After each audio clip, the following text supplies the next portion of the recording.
कि आज शाम में बीड़ में गुजरात से हजरत मौलाना सलाहुद्दीन सैफी साहब का बयान है।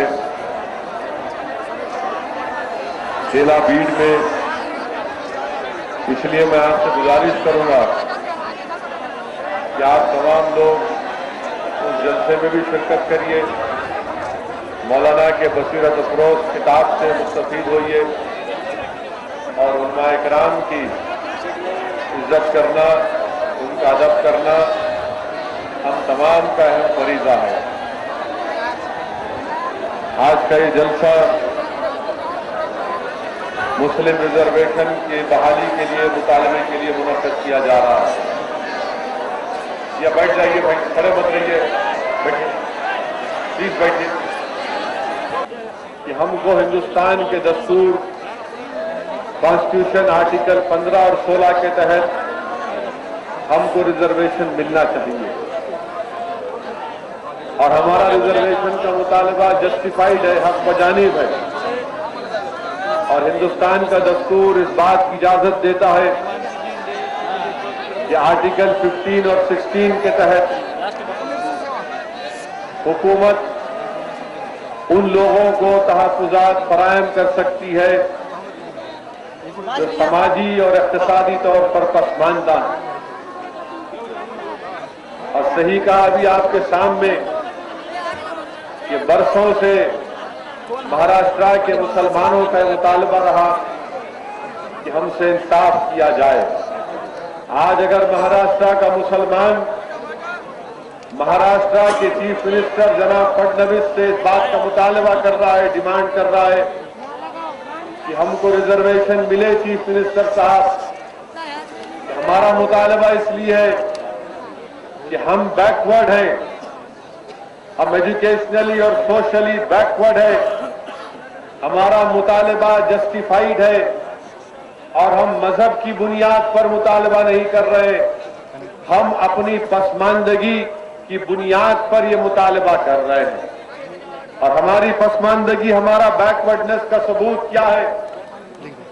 हमारा बैकवर्डनेस का सबूत मुंबई की हाई कोर्ट ने ये कहा कि मुसलमानों के जो रिजर्वेशन दिया जा रहा है वो स्ट्रक्चर कमेटी ने बताया कि मुसलमान महाराष्ट्र के समाजी और तालीमी तौर पर पसमानदा है। रंगनाथ मिश्रा का हवाला हाई कोर्ट ने दिया कि ये बताता है कि महाराष्ट्र का मुसलमान बैकवर्ड है। महाराष्ट्र की माइनॉरिटीज कमीशन की रिपोर्ट्स ये बताती है कि महाराष्ट्र के मुसलमान बैकवर्ड है। महबूब रहमान कमेटी की रिपोर्ट ये बताती है कि महाराष्ट्र का मुसलमान पसमानदा है। और हमारी पसमानदगी कितनी है? आज महाराष्ट्र में 11% मुस्लिम अक़लियत है, 1.5 करोड़ की हमारी आबादी है। 15 साल से कांग्रेस और राष्ट्रवादी की हुकूमत रही और 15 साल में जितना मुसलमानों से नाइंसाफी की गई महाराष्ट्र की तारीख में, ऐसा कभी नहीं हुआ कि कांग्रेस और राष्ट्रवादी ने मिलकर एक मंसूबाबंद साजिश के तहत मुसलमानों को बैकवर्ड रखा। और जब कभी भी हमने मुतालबा किया कि मुसलमानों को रिजर्वेशन मिलना चाहिए तो हमेशा हमसे धोखा दिया देते रहे। इलेक्शन, पार्लियामेंट के इलेक्शन में इबरतनाक शिकस्त के बाद कांग्रेस और राष्ट्रवादी को ख्याल आया कि नहीं, अब मुसलमानों को रिजर्वेशन देना पड़ेगा। उस वक्त भी मैं आवाम के दरमियान में जाकर कह रहा था कि ये लोग जल्दबाजी में और अपने नापाक और अब छोटे से सियासी फायदे के लिए गलत काम कर रहे हैं। और हुआ यही, इनके पास ताकत थी कांग्रेस और राष्ट्रवादी के पास कि महाराष्ट्र की असेंबली में एक बिल को लेकर आते, उसको पास करवाते, मगर वो रास्ते को अख्तियार नहीं किया गया, ऑर्डिनेंस के रास्ते को अख्तियार किया गया। आज अगर ऑर्डिनेंस लैप्स हो चुका और बीजेपी शिवसेना की हुकूमत अगर ऑर्डिनेंस को बिल की शक्ल नहीं दे रही है तो यकीनन ये बीजेपी और शिवसेना की तासुब ज़हनी का मुजाहरा है। वहीं पर जिम्मेदारी कांग्रेस और राष्ट्रवादी पर भी आयद होती है कि अगर ये लोग सही काम करते, इनकी नीयतों में इखलास होता तो यकीनन हमको फायदा होता। अफसोस तो इस बात का है कि हाई कोर्ट ने यह कहा कि महाराष्ट्र के मुसलमानों को रिजर्वेशन मिल सकता है तालीम के मैदान में। हम क्यों कह रहे रिजर्वेशन हमको होना? आपको मालूम, भीड़ की आवाम के सामने कहना चाह रहा हूं, महाराष्ट्र के आवाम के सामने बात पहुंचे कि आज महाराष्ट्र के गवर्नमेंट में मेडिकल कॉलेजेस के 2000 की सीटें, 2000 से ज्यादा की सीटें, कितने मुसलमान डॉक्टर बनते हैं गवर्नमेंट के मेडिकल कॉलेज में? ये मैं नहीं कह रहा हूं मेरे भाई, ये आप तक बात पहुंचाना है। महमूदुर रहमान कमेटी में यह बताया गया कि तालीम के मैदान में मुसलमानों के जो बच्चे मेडिसिन करते हैं, एक भी नहीं है, एक बच्चा भी गवर्नमेंट के में 2 बच्चे मेडिकल कॉलेज में आते। 1.5 करोड़ की आबादी महाराष्ट्र में मुसलमानों की, गवर्नमेंट के इतने बड़े मेडिकल कॉलेजेस, 2000 सीटें, और हमारे सिर्फ 2 बच्चे डॉक्टर बनेंगे। ये नाइंसाफी नहीं है तो क्या है बताइए आप? हम क्या बोल रहे हैं कि हमको डॉक्टर बनना है, हम डॉक्टर बनना चाह रहे, आप हमको क्यों रोकना चाहते डॉक्टर बनने से? हम डॉक्टर बनना चाह रहे, हमारे बच्चों को डॉक्टर बनाना चाह रहे, इसमें आपको क्या एतराज है? अगर कोई गरीब मुसलमान घराने के बच्चे बच्चियां डॉक्टर बनेंगे तो क्या मुसलमान कौम का फायदा नहीं होगा? क्या महाराष्ट्र का फायदा नहीं होगा? क्या महाराष्ट्र ताकतवर नहीं होगा? अगर महाराष्ट्र के 1.5 करोड़ मुसलमान बैकवर्ड रहेंगे तो महाराष्ट्र कैसे तरक्की करेगा? 2000 से ज्यादा सीटें और हमारे 2 बच्चे भी पास नहीं होते। ये महमूदुर रहमान कमेटी की रिपोर्ट आपके सामने। हमारे बच्चे कितने डिग्री ग्रेजुएशन करते, 10th क्लास तक आते आते ड्रॉप आउट रेट हमारा बढ़ जाता, हमारे 2% बच्चे ग्रेजुएट बनते। स्कूलों में दाखिला मिलता तो 25% मुसलमान दाखिला लेते, और 10वीं जमात तक आते जाते 8% भी नहीं रहते। क्या हमको तालीम में रिजर्वेशन नहीं मिलना? क्यों आप हमको तरक्की करना नहीं देखना चाहते? अरे हम पढ़ना चाह रहे, हमारे बच्चे बच्चियां पढ़ना चाह रहे।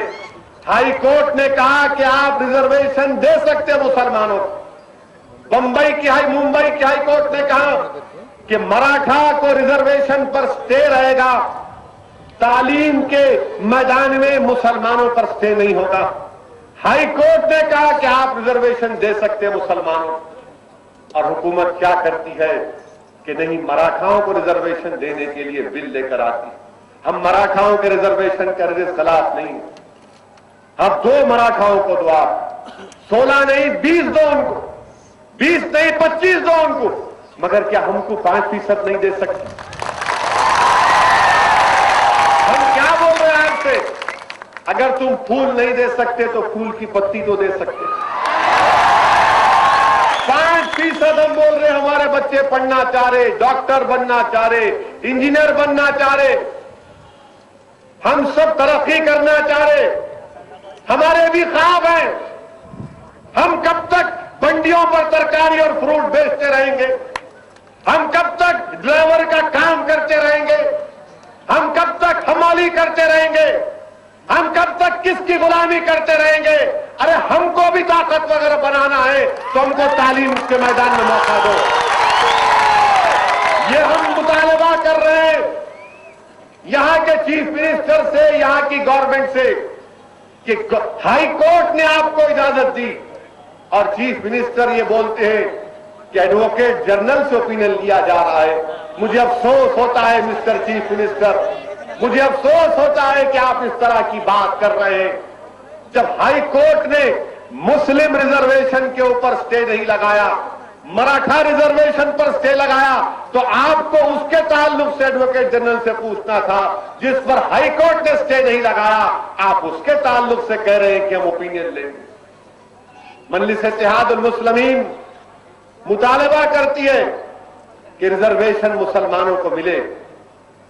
आज आपको मालूम होगा मेरे भाई, मेरे पास डेटा है, ये पूरे महाराष्ट्र में engineering diploma, engineering degree, engineering PG, pharmacy diploma, pharmacy degree, pharmacy PG, MBA, MCA hotel management degree, hotel management diploma, architecture, BEd, M.Ed, D.Ed, MBBS, BDS, nursing degree, nursing PG, nursing diploma.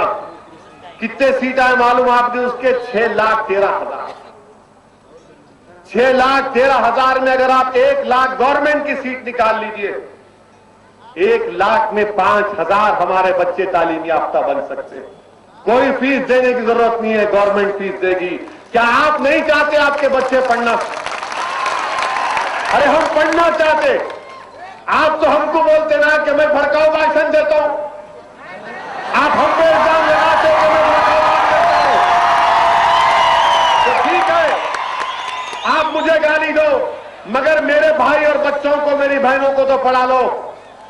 हम पढ़ना चाह रहे, ये तो भड़काऊ भाषण नहीं है ना। हम पढ़ना चाह रहे, हम डॉक्टर बनना चाह रहे, इंजीनियर बनना चाह रहे, M.Com करना चाह रहे, हमारे पास ड्रॉप आउट रेट कम हो, हमारे बच्चियां पढ़े, हमारे बच्चियां ताकतवर बने, ये हमारा मुतालबा है। क्या ये नाइंसाफी नहीं है तो क्या है? कि आप दूसरों को देंगे, हमको नहीं देंगे। इसलिए नहीं देंगे क्या मुसलमान है? हमने क्या गुनाह किया बताइए आप? कि हमारा गुनाह यह है कि मुसलमान है, हम अल्लाह को मानने वाले हैं? क्या हमने इस मुल्क की आजादी में हिस्सा नहीं लिया? क्या हमने इस मुल्क की आजादी के लिए अपना खून नहीं बहाया? क्या हमारे मुल्क के मौजूद उलमाओं ने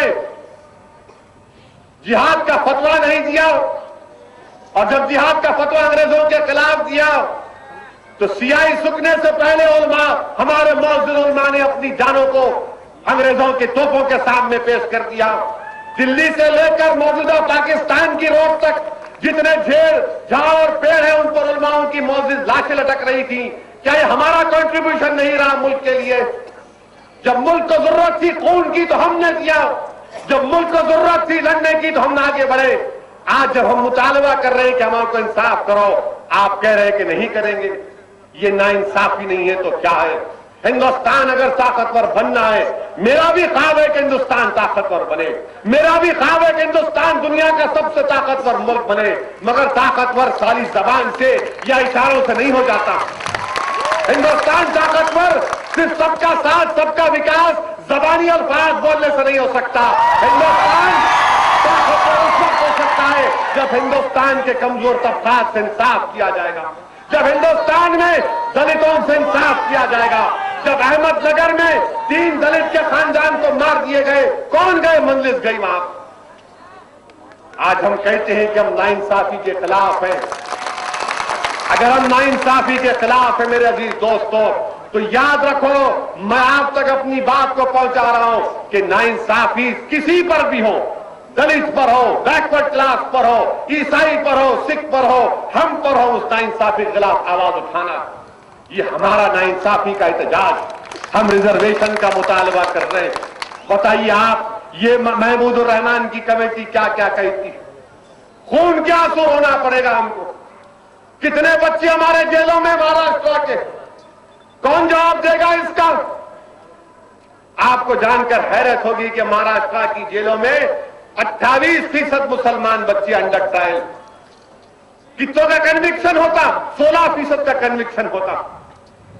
तो क्या यह बात सही नहीं है कि जो लोग हमारे बच्चों को गिरफ्तार करके जेलों में डाल रहे, वो हमसे इंसाफ नहीं कर रहे? वो हमसे इंसाफ क्यों नहीं कर रहे? ये मेरा नहीं, आपका डेटा है। जेलों में सबसे ज्यादा हम, ड्रॉप आउट रेट हमारा सबसे ज्यादा। क्या कर रहे लोग? हमारा झगड़ा उन तमाम लोगों से है जो हुकूमत करते हैं और हुकूमत में आने के बाद हमको भूल जाते हैं। जो लोग सबका साथ, सबका विकास की बात करते हैं, आज हम उनसे मुतालबा कर रहे हैं, बताओ क्या तुम अपने वादे पर पूरे उतरोगे या नहीं उतरोगे? आज महाराष्ट्र के तमाम सेकुलर जहन रखने वाले लोग बीजेपी और शिवसेना गवर्नमेंट से मुतालबा करते हैं कि जब मराठाओं को रिजर्वेशन मिल सकता तो हमको भी मिलना चाहिए। अगर वो इंसान है तो हम भी इंसान हैं, अगर वो हिंदुस्तानी है तो हम भी हिंदुस्तानी है, अगर वो महाराष्ट्रियन है तो हम भी महाराष्ट्रियन है, हमको भी रिजर्वेशन मिलना चाहिए। हम तालीम के मैदान में रिजर्वेशन की बात, तो हम हुकूमत में कह रहे हैं कि हमारी नौकरियों में हिस्सा दो आप हमको। नौकरियों में हिस्सा क्या है हमारा? कितने पुलिस फोर्स में है मुसलमान? 1.5 करोड़ की आबादी महाराष्ट्र में मुसलमानों की, और सिर्फ 4% नौकरियां पुलिस में हमारी, सिर्फ 4%। बताओ, मैं उन लोगों से पूछना चाहता हूं जो हमको गाली देते, दो हमको गाली परवाह नहीं, मगर अगर आप दूध के धुले हुए हैं, अगर आप अच्छे हैं तो कैसे 4%? महाराष्ट्र की पुलिस फोर्स में कम से कम 10% मुसलमान होना चाहिए। क्यों होना चाहिए? मुसलमान के नाते नहीं। अगर फर्ज करिए कहीं गड़बड़ हो गई तो वो पुलिस वाले को मालूम होता कि वहां पर ज़हनियत क्या है। जो लोग डरते हैं वो देखते हैं कि हाँ ये हमारा आदमी है, इत्तेमाद पैदा हो, पुलिस के काम में आसानी पैदा हो जाती। कितने महाराष्ट्र में आईपीएस मुसलमान ऑफिसर हैं, कितने आईएएस ऑफिसर हैं? क्या मेरा ख्वाब नहीं है कि मेरा भाई आईएएस बने, आईपीएस बने? क्या हम दूर बैठकर खुश नहीं होते कि चलो ये हमारे बच्चे आगे बढ़ रहे हैं, मगर आप उसमें भी मौका नहीं देते? क्या हुकूमत की जिम्मेदारी नहीं है? हुकूमत की जिम्मेदारी है कि इंसाफ करे, हुकूमत की जिम्मेदारी है कि तमाम तबकों से इंसाफ करे। हुकूमत बीजेपी की शिवसेना की हो सकती है, मगर हिंदुस्तान का कॉन्स्टिट्यूशन यह कहता है कि कानून की नजर में सब बराबर है, कानून की नजर में सब बराबर है। ये आज हमारा यहां पर जमा होना किस लिए मेरे भाई? हम इंसाफ के लिए जमा हुए, हम इंसाफ के मुतालबे के लिए जमा हुए। जब तक रिजर्वेशन हमको नहीं मिलेगा महाराष्ट्र में हम तरक्की नहीं कर सकते। वही गुर्बत, वही मुफलिसी। कितने उर्दू स्कूल बंद हो जा रहे हैं, कितने उर्दू स्कूल के बच्चे एडमिशन लेते हैं मगर 10वीं जमात तक आने तक ड्रॉप आउट रेट उनका बढ़ जाता है। हमारे बच्चे पढ़ना चाहते, पैसे नहीं है उनके पास, कहां से लाएंगे पैसे? बहन की शादी करना है, भाई को पढ़ाना है, कहां पर जाएंगे? इसीलिए याद रखो, रिजर्वेशन जरूरी है। बगैर रिजर्वेशन के हमसे इंसाफ नहीं हो सकता। अगर इंसाफ करना है तो रिजर्वेशन लेना पड़ेगा।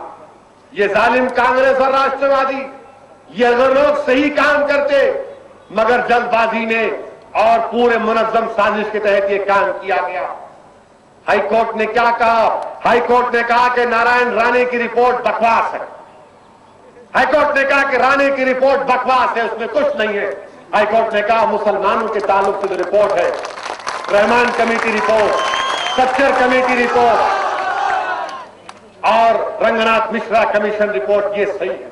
हाईकोर्ट ने कहा कि 52% है रिजर्वेशन, अगर 5% होगा तो 57 होगा। हाईकोर्ट ने कहा कोई बात नहीं, दे सकते मुसलमानों।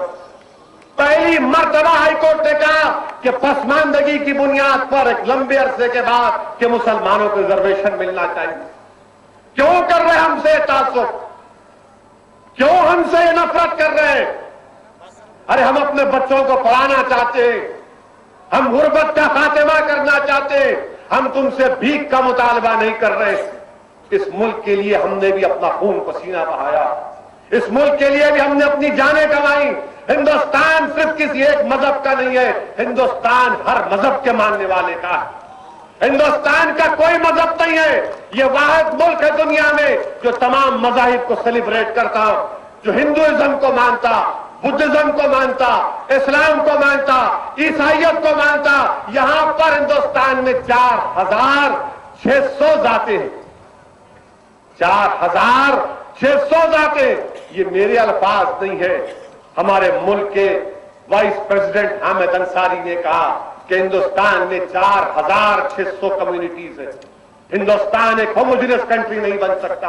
तो क्या आप हिंदुस्तान की सबसे बड़ी अक़लियत से इंसाफ करेंगे? नहीं करेंगे। अरे हमने क्या क्या नुकसान नहीं उठाया, फसादात हुए, हमने जाने गंवाई, झूठे दहशतगर्दी के इल्जाम में हमको डाला गया, हम आगे बढ़ते गए। आज भी भीड़ के बच्चे जेलों में हैं, यही कांग्रेस राष्ट्रवादी की वजह से 7-8 साल से जेलों में। कौन फैसला करेगा? क्यों नहीं उनका ट्रायल रोज चलाते? आप चार्जशीट डालो और रोज ट्रायल चलाओ, 6 महीने में 1 साल में ट्रायल चलाओ। अगर वो बच्चा मुजरिम है तो सजा दो, नहीं है तो छोड़ो। ये क्या है कि 8-8 साल 7-7 साल जेल में रखते? बताओ, कांग्रेस राष्ट्रवादी को अचानक मगरमच्छ के आंसू इनके आंख में आ रहे हैं। अरे रिजर्वेशन का बिल लेके नहीं आए।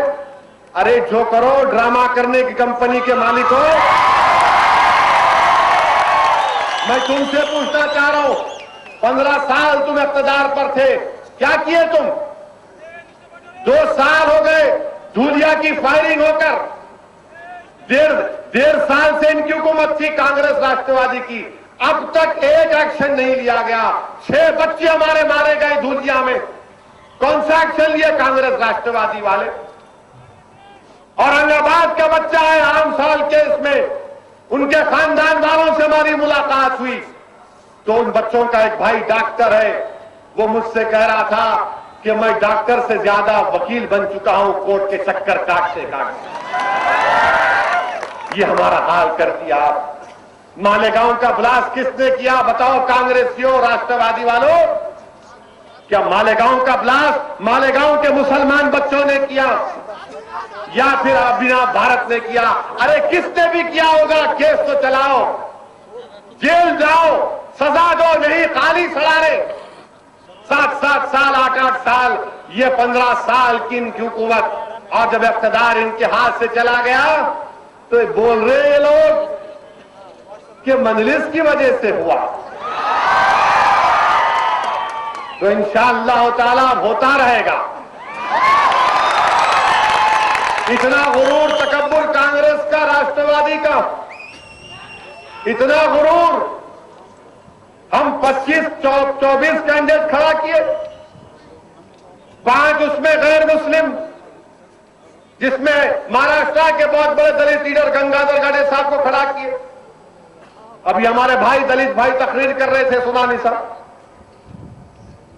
5,24,000 वोट लिए हम लोग। पूरे महाराष्ट्र में वोटर लिस्ट में मुसलमानों के नाम 1 करोड़। अगर मान भी लिया जाए कि पूरे वोट जो मजलिस को मिले 5,24,000 मुसलमानों ने वोट दिए। 60% की पोलिंग हुई थी असेंबली इलेक्शन में, 60 लाख मुस्लिम वोट पड़े। अगर 5,24,000 मेरे को मिले तो 55 लाख कोई जिन लेके गया था क्या? 55 लाख कौन लेके गए बाबा? पवार साहिब 55 लाख कहां गए? 55 लाख नहीं खाया। 55 लाख वोट मुसलमान डाले, तुमको डाले, बीजेपी शिवसेना की मुखालिफत में डाले, मगर तुम एक बयान नहीं दिए महाराष्ट्र के उन मुसलमानों को जिन्होंने तुमको वोट डाला। ये इनका गुरूर तकब्बुर है। मैं महाराष्ट्र और बीड़ के गैयोर मुसलमानों से, नौजवानों से कह रहा हूं कि छोड़ो इन लोगों को, इनका टाइम खत्म हो गया। ये छोड़ो इन लोगों को, अब इनका कोई टाइम हो गया। एक दवाई होती है, उस पर लिखा होता है मैन्युफैक्चरिंग डेट, और नीचे लिखा होता है एक्सपायरी डेट। 100 साल हो गए भाई, बस है अब 15 साल बहुत हो गए। गुलामी छोड़ो इन लोगों को, अब हो गया इनका काम, इनको छोड़ो आप। बंगला है कहते यहां पे,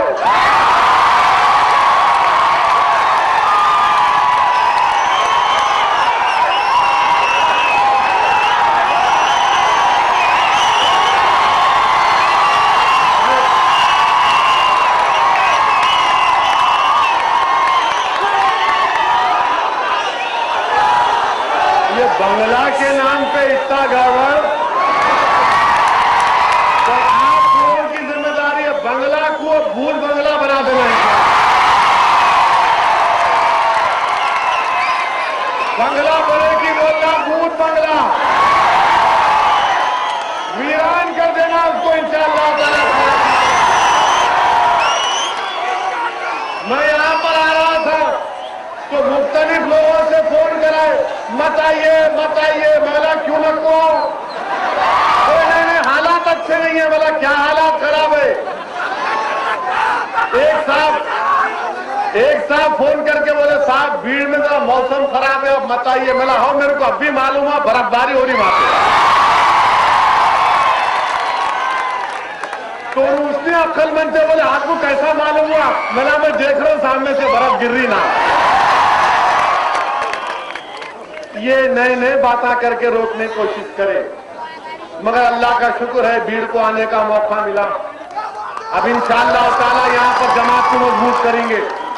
आपके तमाम के ताउन की जरूरत है। मेरे भाई, हमारा मुल्क एक संगीन दौर से गुजर रहा है और इसलिए बेहद जरूरी है कि हम मुत्तहिद होकर, और याद रखिए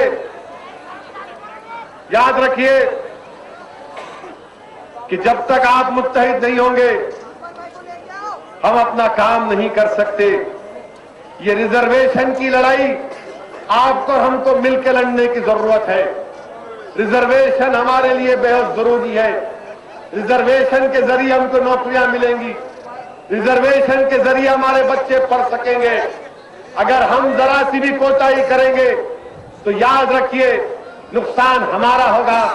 आने वाली नस्लें हमको कभी माफ नहीं करेंगी। इसलिए मेरे अजीज दोस्तों, मेरे बुजुर्गों, मैं आपसे अपील कर रहा हूं कि आप हमारी सरपरस्ती करो, आप हमको हिदायत दो, आप हमको बताओ क्या करना। अगर हम गलत कर रहे हैं तो हमको सीधा करो, आप हमको बताओ कि नहीं ऐसा नहीं, ये काम करो, ये काम करो, ताकि सबका फायदा इसमें हो सके। महाराष्ट्र में आज आपके 2 एमएलए अल्लाह के फजल करम से जीत कर गए। आप देख रहे हैं कि महाराष्ट्र के असेंबली में इम्तियाज जलील हो, वारिस पठान हो, वो आप तमाम लोगों की बेबाक आवाज बनकर बेबाक तरीके से महाराष्ट्र के असेंबली में मुसलमानों के, दलितों के मसाइल को उठा रहे। जब तक सियासी ताकत आपके पास नहीं होगी हम अपने मसाइल को हल नहीं कर सकते मेरे भाई, हम अपने मसाइल को हल नहीं कर सकते मेरे अजीज दोस्तों। अपनी जमात के परचम तले जमा हो जाओ। जो लोग आज मजलिस को फिरका परस्त कहते हैं, मैं उनसे पूछना चाहता हूं, बताओ हिंदुस्तान में फिर बीजेपी की हुकूमत बनने का राज क्या है? हिंदुस्तान में अगर बीजेपी की गवर्नमेंट बनी तो इसका जिम्मेदार कौन है? इसका जिम्मेदार मैं हूं, इसका जिम्मेदार आप हैं। पार्लियामेंट के इलेक्शन में क्या आपने बीजेपी को वोट दिया? किसको वोट दिया? आपने हाथ उठाकर बताइए। क्या आपने सेकुलर पार्टी का साथ नहीं दिया? फिर कैसे बीजेपी जीत जाती? कैसे जीत जाती बीजेपी? और जब मजलिस आकर भीड़ में जलसा करती है, मजलिस महाराष्ट्र के कोनों कोनों में जाकर लड़ती है, तो फौरन राष्ट्रवादी कांग्रेस और कांग्रेस वाले बोलते देखो ये सेकुलर वोट को डिवाइड करने आ रहे। अरे तुमसे मराठा दूर हो गया, तुमसे बैकवर्ड क्लास दूर हो गए, तुमसे दलित दूर हो गए, तो मैं जिम्मेदार हूं क्या?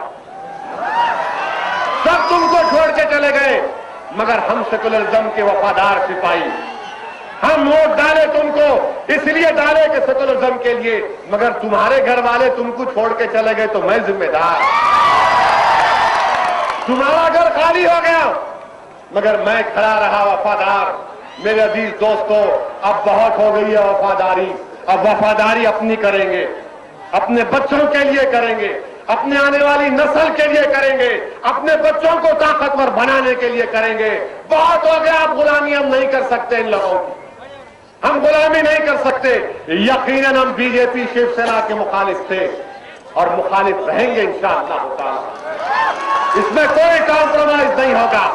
मगर कोई अगर ये कहेगा कि नहीं बीजेपी शिवसेना से अगर मुकाबला करना है तो फिर कांग्रेस राष्ट्रवादी के साथ आना पड़ेगा, ये हमसे नहीं हो सकता। हम उतरे हुए एक्सपायरी डेट मेडिसिन के साथ नहीं जा सकते, हम नहीं जा सकते इनके साथ। इनकी बैटरी डाउन हो चुकी है, घड़ी का कांटा बंद हो गया हिलना, और हाथ को हाथ दे दिए लोग, हाथ का कोई अब असर नहीं रहा। हमको अपनी नई सियासी राह को तलाश करना है। यकीनन हम सेकुलरिज्म के रास्ते पर चलेंगे, मगर क्या हमको यह हासिल नहीं है कि हम अपने मफाद की बात करें, हम अपने अगराज और मकासद को सामने रखें? क्या हिंदुस्तान के मुसलमान को इस बात की इजाजत नहीं है कि पार्लियामानी जमहूरियत में हिस्सा लेकर कहे कि ये मेरे मसाइल हैं? क्या हम इस पर बात नहीं कर सकते? मगर ये लोग ये समझ रहे कि हम इनके जरखरीद गुलाम है। याद रखो, हम तुम्हारे गुलाम नहीं है, ना हम तुम्हारी मजबूरी है, ना तुम हमारी मजबूरी हो। हमको अपने मसाइल को हल करना है।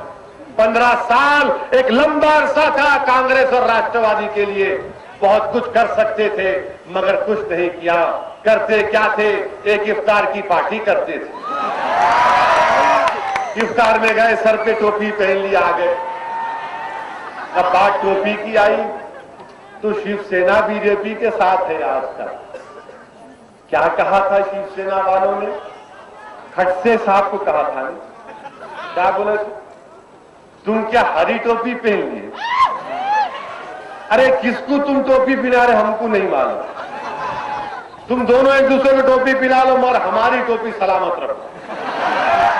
हमको रिजर्वेशन दे दो। हम रिजर्वेशन मांग रहे हैं। हम मजहब की बुनियाद पर नहीं मांग रहे, अपनी पसमानदगी की बुनियाद पर मांग रहे। अगर हमारे वजीर आजम बोलते सबका साथ सबका विकास, तो दीजिए हमको हमारा विकास, हमारा विकास दीजिए। मगर प्राइम मिनिस्टर साहब सबका साथ सबका विकास के नाम पे झाड़ू का कट्टा मत दो हमको। बोलते कि बोले लो झाड़ू लो साफ करो, नहीं करते भाई। 60 साल से करते आए, अब थक गए हम लोग। अब हमारे हाथ में झाड़ू का कट्टा मत दो वजीर आजम, हमारे हाथ में कलम दो, हमारे हाथ में कलम दो। यही कलम हमारे लिए तलवार बनेगा। हमारे हाथ में वो झाड़ू मत दो, हमारे हाथ में पुलिस की नौकरी दो, ताकि हमारे बच्चों के हाथ में भी पुलिस का डंडा आ सके। हमारे हाथ में वजीर आजम, हमारे हाथ में ये झाड़ू मत दो, स्वच्छ भारत की बात मत करो। हमारे बच्चों के हाथ में वो डॉक्टर का स्टेथोस्कोप दो जो हमारे गरीब लोगों का इलाज कर सके मुफ्त में। हम बीमार पड़ रहे, हमको नौकरी दो, हमको कंप्यूटर दो। हम तरक्की करना चाहते, अरे बहुत हो चुका, अब हम नहीं करना चाह रहे किसी की गुलामी। अब हम इंसान के तौर पर जीना चाहते, हमको बराबरी मिलनी चाहिए। अगर आज कोई कहेगा कि नहीं मुसलमान दरवाजे के बाहर खड़े रहेगा, मैं टेबल पर बैठकर मुसलमान के लिए फैसला करूंगा, नहीं मेरे दोस्तों, आज मजलिस तुम्हारे सामने, तुम दरवाजे की चौखट पर नहीं कहोगे, बल्कि तुम कुर्सी पर बैठकर सामने आंख में आंख डालकर कहोगे कि हाँ ये मेरा काम है, करो। इसके लिए आपको आगे बढ़ना पड़ेगा, इसके लिए आपको आगे बढ़ना पड़ेगा, जमात का साथ देना पड़ेगा, मजलिस इत्तेहादुल मुस्लिमीन को मजबूत करना पड़ेगा। और मेरे अजीज दोस्तों, अब तो आजकल हर जगह टीवी पे मैं नजर आ रहा हूं। कल रात से तो टीवी वालों को बहुत मोहब्बत हो गई मेरे। ऐसा दिख रहा था कि दूल्हा मैं हूं और मेरी निस्बत के बारे में बात, शादीशुदा हूं भाई। लोग मेरे को एसएमएस कर रहे, वो टीवी पे आप है, वो टीवी पे आप है। अरे मैं बोला क्या करूं भाई, जमहूरियत है, जो चाहे करो, बात करो। और मैं हमारे टीवी के लोगों से बोलना चाह रहा हूं, अच्छा करे आप, इतनी पब्लिसिटी दे रहे आप, अल्लाह अच्छा रखे आप, मेरे को फुकट में दे रहे आप, थैंक यू। और दिखाओ मेरे को, मैं 6 फुट 2 इंच का और दिखाओ मेरे को। खाली एक बात करो मैं रसूलुल्लाह सल्लल्लाहु अलैहि वसल्लम के हदीस की, देखिए किसकी तासीर है हक की बात में।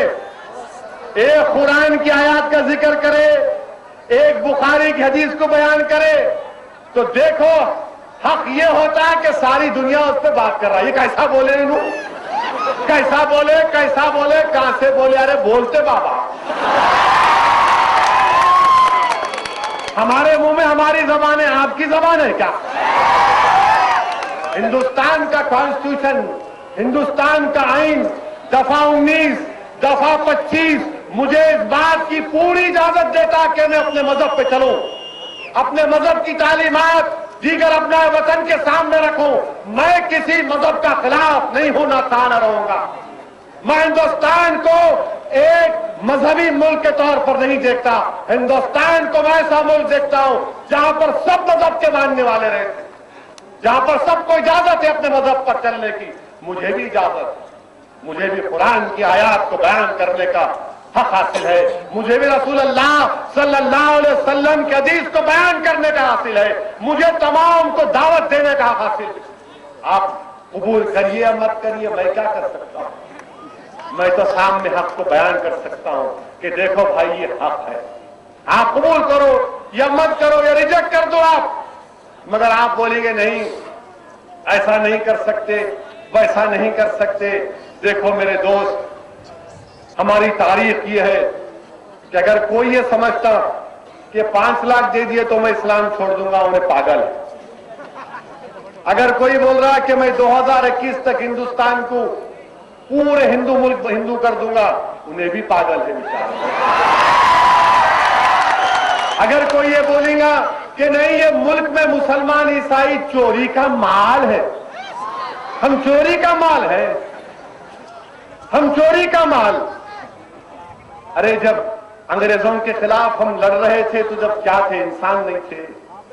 जब सूर्यों पर हम चढ़ रहे थे तो क्या थे?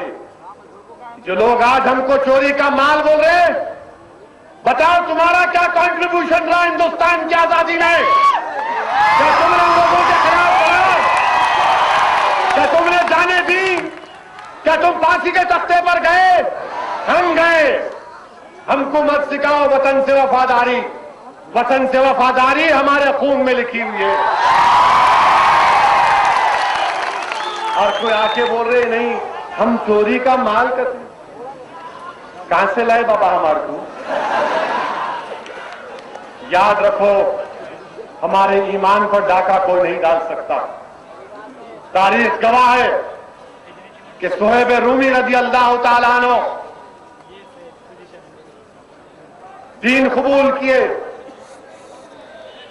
और जब मदीना जा रहे थे, क्योंकि रसूलुल्लाह सल्लल्लाहु अलैहि वसल्लम मदीना चले गए, तो लोगों ने कहा, कुफारान मक्का